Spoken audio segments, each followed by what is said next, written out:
Hello friends, একটা গুরুত্বপূর্ণ video নিয়ে চলে এসেছি। আমাদের রাজ্যে আইসিডিএসের নিয়োগ প্রক্রিয়া কিন্তু শুরু হয়ে গেছে। আজকে হুগলি জেলার আইসিডিএসের পরীক্ষা।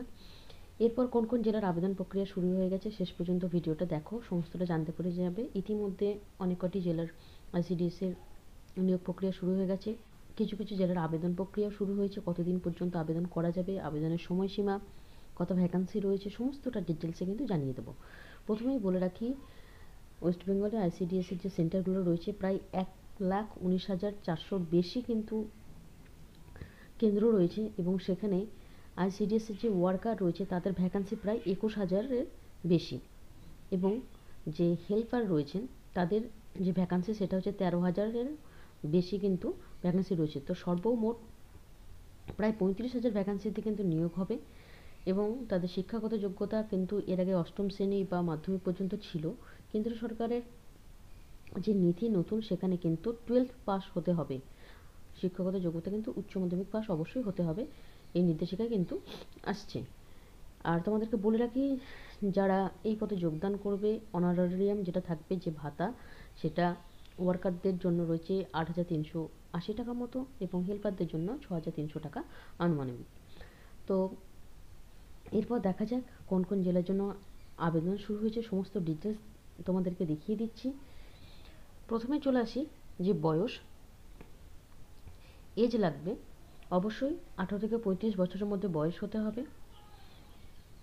2024 সালের 1 জানুয়ারি এই সময়সীমার মধ্যে কিন্তু 18 থেকে 35 বছরের বয়সটা কমপ্লিট হতে হবে। এডুকেশনাল কোয়ালিফিকেশান দেখো, যেটা নতুনভাবে এটা অ্যাড হয়েছে, এডুকেশনাল কোয়ালিফিকেশান যেটা থাকছে সেটা হচ্ছে 12 পাস, অর্থাৎ উচ্চ মাধ্যমিক পাস কিন্তু হতে হবে। এখান থেকে মিনিমাম কোয়ালিফিকেশান যেটা, সেটা কিন্তু অবশ্যই লাগবে।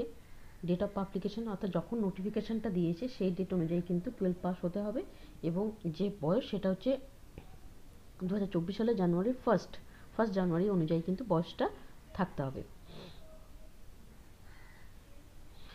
এরপর চলে আসি, দেখো খুব গুরুত্বপূর্ণ যেটা, date and time for the online application.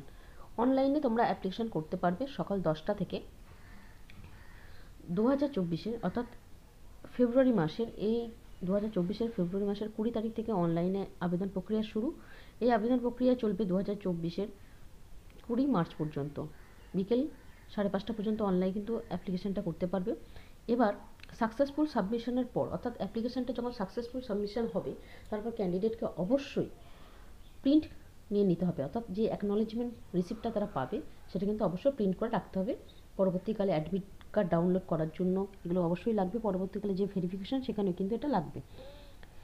এরপর চলে আসি, রেসিডেন্স যেটা হতে হবে অবশ্যই, যারা যে গ্রাম পঞ্চায়েতের আন্ডারে বা যে ওয়ার্ডের আন্ডারে সেন্টারটা রয়েছে, এবং সেই গ্রাম পঞ্চায়েতের আন্ডারে অবশ্যই তাকে বসবাস করতে হবে, অর্থাৎ ক্যান্ডিডেটকে যে যে জায়গায় তারা অ্যাপ্লাই করছে সেখানে কিন্তু পার্মানেন্ট রেসিডেন্ট থাকতে হবে। এটা একটা গুরুত্বপূর্ণ ক্রাইটেরিয়া। এরপরের ক্রাইটেরিয়াগুলো দেখিয়ে দিচ্ছি। এরপর যেটা বলবো, যে documents required for online application, residential যে সার্টিফিকেট সেটা কিন্তু একটা তুলে নিজের কাছে রেখে দিতে হবে। 6 মাসের যাতে পুরনো না হয় রেসিডেন্সিয়াল সার্টিফিকেট, এটা কিন্তু রেখে দিতে হবে নিজের কাছে। এই রেসিডেন্সিয়াল সার্টিফিকেটটা অবশ্যই মেম্বার অফ পার্লামেন্ট, সভাধিপতি জেলা পরিষদ, মেম্বার অফ লেজিসলেটিভ অ্যাসেম্বলি অর্থাৎ এমএলএর, সভাধিপতি পঞ্চায়েত সমিতি অথবা গ্রাম প্রধান, যে গ্রাম পঞ্চায়েতে যিনি প্রধান থাকেন, এছাড়া district magistrate, additional district magistrate, SDO থেকে বা ব্লক থেকে, কিন্তু এগুলো হচ্ছে ইস্যুইং অথরিটি, এর যে কোনো একটা থেকে কিন্তু রেসিডেন্সিয়াল সার্টিফিকেটটা তুলে রেখে দিতে হবে। এই ডকুমেন্টসগুলো অনলাইনে শো করতে হবে না, কিন্তু অবশ্যই রেখে দিতে হবে পরে ভেরিফিকেশনের জন্য। এজ প্রুফ হিসেবে বার্থ সার্টিফিকেট অথবা অ্যাডমিট কার্ড, ক্লাস 10-এর যে সার্টিফিকেট সেটা দিলেও হবে। এগুলো কিন্তু এজ প্রুফ হিসেবে লাগবে। কাস্ট সার্টিফিকেট অবশ্যই কম্পিটেন্ট অথরিটির কাছ থেকে রেখে দিতে হবে নিজের কাছে, কারণ এগুলো ভেরিফিকেশনের সময় সমস্তটাই লাগবে। যাদের কাস্ট সার্টিফিকেট রয়েছে, যারা অ্যাপ্লিকেবল এই সুবিধা নিতে, তারা অবশ্যই এটা রেখে দেবেন। এছাড়াও যারা পিডাব্লিউডি অর্থাৎ ফিজিক্যালি ডিসেবলড ক্যান্ডিডেট আছেন, তাদের জন্যও কিন্তু সে কম্পিটেন্ট অথরিটির কাছ থেকে যে ইস্যুইং যে সার্টিফিকেট সেটা কিন্তু অবশ্যই লাগবে। এছাড়া আইডেন্টিটি প্রুফ হিসেবে আধার কার্ড অথবা ভোটার কার্ড বা প্যান কার্ড এগুলো কিন্তু যে কোনো একটা রাখতে হবে। আর অনলাইনে ফর্ম ফিল আপ করার সময় অবশ্যই কিন্তু স্ক্যান ফুল সিগনেচার এবং পাসপোর্ট সাইজের কালার ফটোগ্রাফ রিসেন্ট সেটা কিন্তু লাগবে। আর এডুকেশনাল কোয়ালিফিকেশানের সার্টিফিকেট এটা কিন্তু অবশ্যই লাগবে।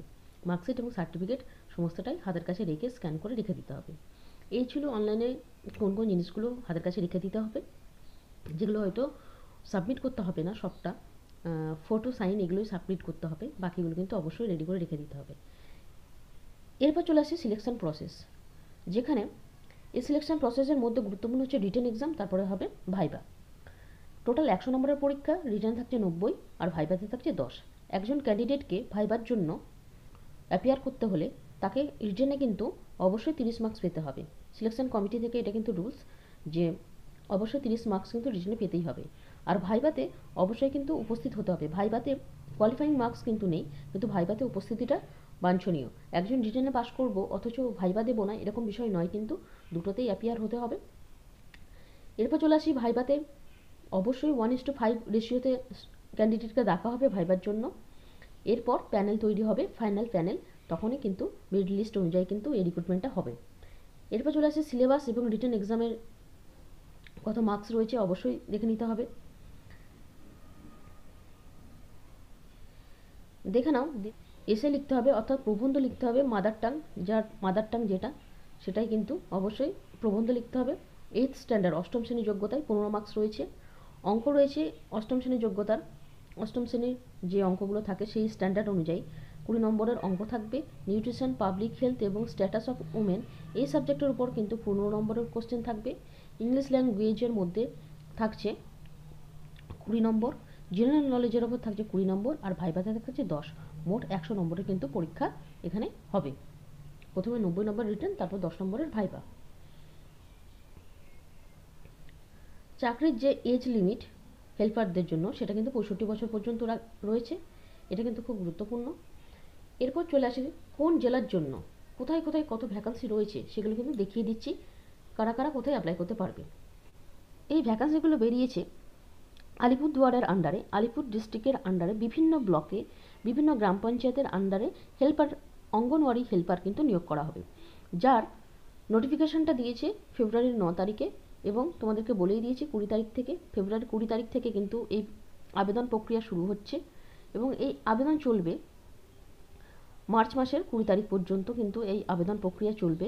যারা আবেদন করতে চাও তারা কিন্তু অবশ্যই আলিপুরদুয়ারের ডিস্ট্রিক্টের ওয়েবসাইটে গিয়ে অনলাইনে কিন্তু আবেদন করতে হবে। ই অ্যাপ্লাই আইসিডিএস আলিপুরদুয়ার লিখে কিন্তু ওয়েবসাইটে গিয়ে অ্যাপ্লাই করা যাবে। এখানে প্রত্যেকটা গ্রাম পঞ্চায়েত, যে গ্রাম পঞ্চায়েতের আন্ডারে ভ্যাকান্সিগুলো রয়েছে, কত কত ভ্যাকান্সি রয়েছে সমস্তটা কিন্তু এখানে দিয়ে হয়েছে। প্রত্যেকে কিন্তু আইসিডিএস ডিপার্টমেন্ট থেকে যে ভ্যাকান্সিগুলো এই জেলার কোন কোন গ্রাম পঞ্চায়েত কোন কোন ব্লকের আন্ডারে হচ্ছে সেগুলো দেখে নিয়ে যে জায়গার বাসিন্দা যারা রয়েছে তারা কিন্তু অবশ্যই অ্যাপ্লাইটা করে দেবে।